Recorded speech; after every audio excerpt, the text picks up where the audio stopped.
Et le premier qui va se prêter à ce jeu, il s'est déplacé des États-Unis ici. Il s'appelle Bob Lee. Bob Lee, ça peut aller? Oui, ça va. Ok. Le jeu est simple. Vous allez répondre aux questions de vos amis. Vous allez essayer de faire comprendre pourquoi à chaque fois, comme on le dit, il y a des clashs. Nous allons passer à la première qui a décidé de vous affronter. Elle s'appelle Chanetti. Top, c'est parti. Bonsoir aux téléspectateurs, bonsoir Bob Lee. Je sais que Bob Lee était un blogueur dans le domaine de la politique, mais du jour au lendemain, il a laissé le domaine politique, il est devenu un blogueur à buzz, c'est-à-dire qu'il traite désormais des sujets à buzz sur les réseaux sociaux. Alors mes questions sont à deux volets. Alors, est-ce parce que le fait de parler des sujets politiques ne ramène pas assez de vues, ou quelles sont exactement les motivations réelles de Bob Lee? Et ma deuxième question, c'est de savoir qu'est-ce que ça te fait toi d'être identifié comme un blogueur qui s'attaque négativement ou inutilement à la gente féminine? Bonsoir, Chanetti. D'abord, je ne suis pas apolitique. Et je suis politique. Et je serai politique à vie. De deux, ce n'est pas parce que la politique n'attire pas du monde. Au contraire, tout est politique. On fait plus de vues en politique que ce que tu appelles buzz. En réalité, ce n'est pas du buzz. C'est ce qu'on appelle les faits de société. Décryptage de faits de société. On ne peut pas parler de faits de société sans parler de politique. J'ai juste voulu être à l'écart de l'engagement politique. L'engagement politique veut dire quoi? Être actif politiquement. Parler de faits de société, tu n'es pas actif, tu n'es pas partie prenante.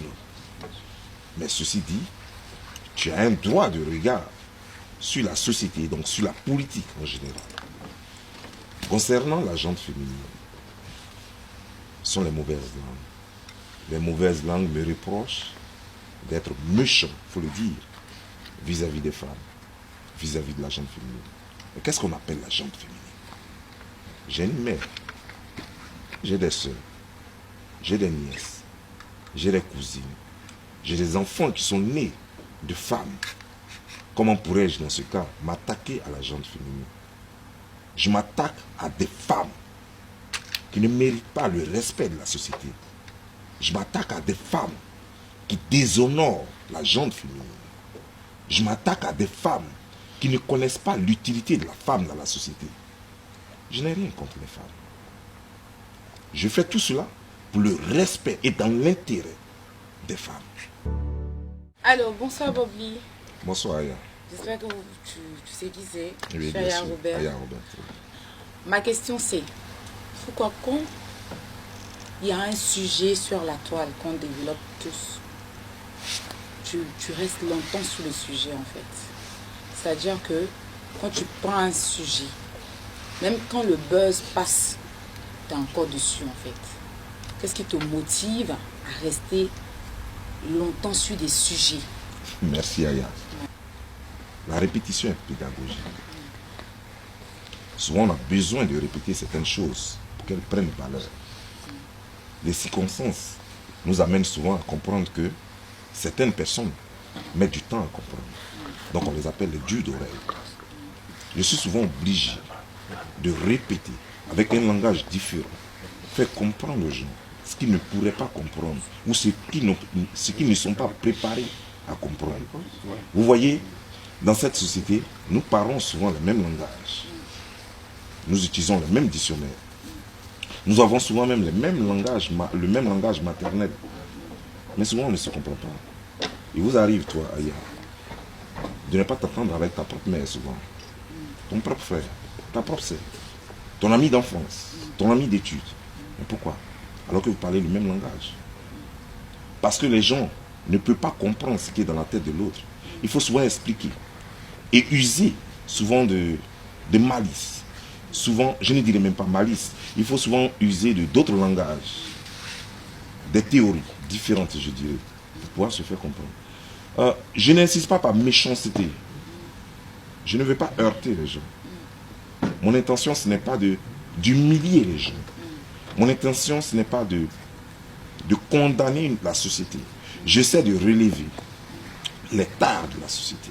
C'est ce qui est le plus important. Parce que tu vois, Aya, nous naissons. Et chaque fois que le monde avance, la société se dégrade.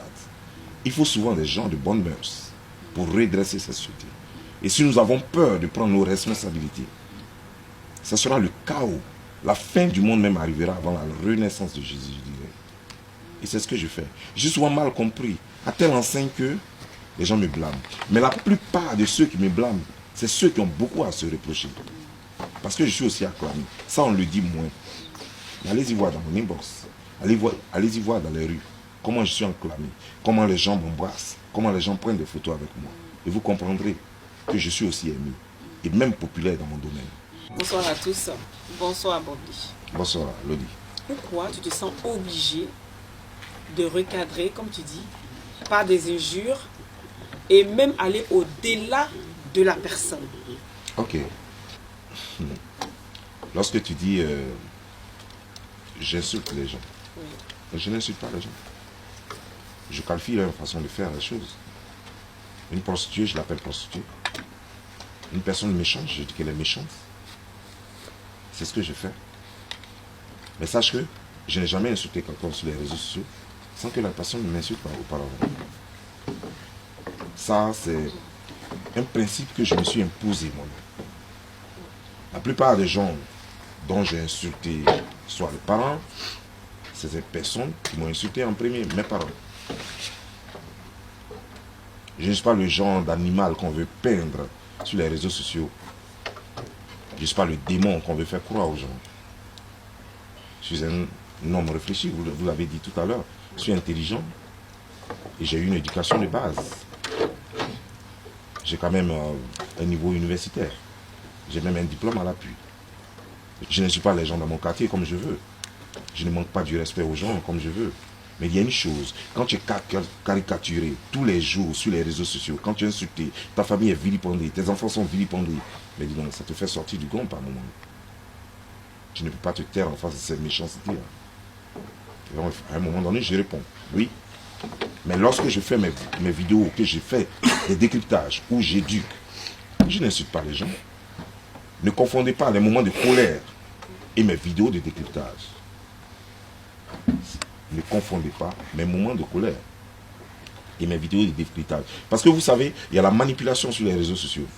Les gens peuvent vous faire passer pour le méchant parce qu'ils n'ont pas de réponse à vos questions. Parce qu'ils ne veulent pas changer. Parce qu'en fait, vous devenez un ennemi pour eux. Parce que vous leur demandez de changer, ils ne veulent pas. Ils vont dire à tout le monde que vous êtes méchant. Aujourd'hui. Mais est-ce qu'on peut me dire combien de femmes moi j'ai défendu sur les réseaux sociaux? Vous pouvez compter? Et combien de femmes j'ai attaqué sur les réseaux sociaux? Il y a plein de moments que j'ai défendus. Qui en parle? Il y a des femmes que j'ai sauvées. Depuis les États-Unis, il y a des femmes même que j'ai coachées ici en France. Et qui ont eu la paix dans leur foyer. Pourquoi on n'en parle pas?